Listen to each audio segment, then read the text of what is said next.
こんにちは。加納塩梅です。4月になったので、一重を解禁しました。先週の3月25日から実は一重を着ています。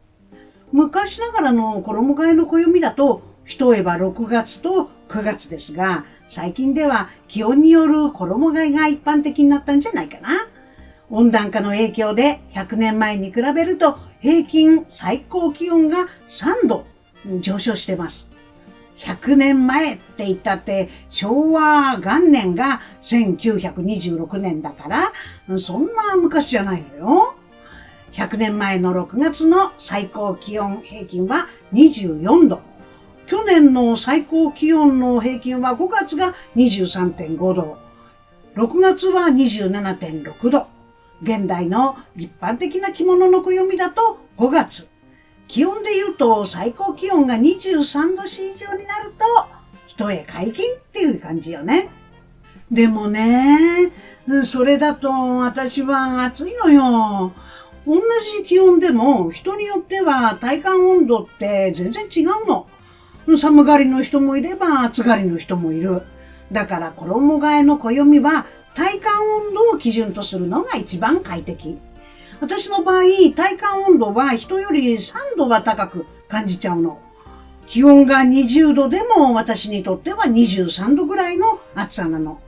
だから私の衣替えの暦は最高気温20度以上で一重解禁。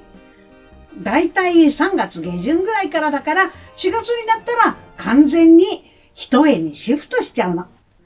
帯は合わせの着物に合わせる帯のままで5月になると軽めの帯にシフトしています。ちなみに最高気温25度以上になったら夏着物を着始めるので5月の暑い日には透け感の少ない夏着物を着ています。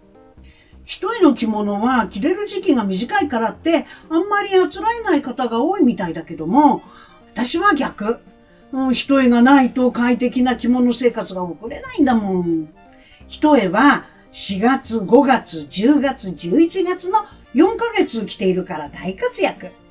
合わせは12月、1月、2月、3月。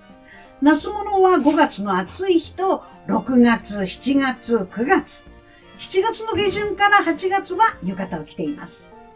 入学式とかフォーマルな場では4月でも合わせの訪問着を着ることがあるけど、それは訪問着は合わせしか持ってないからなの。快適な着物生活のコツは、柔軟に自分の体感温度に合わせること。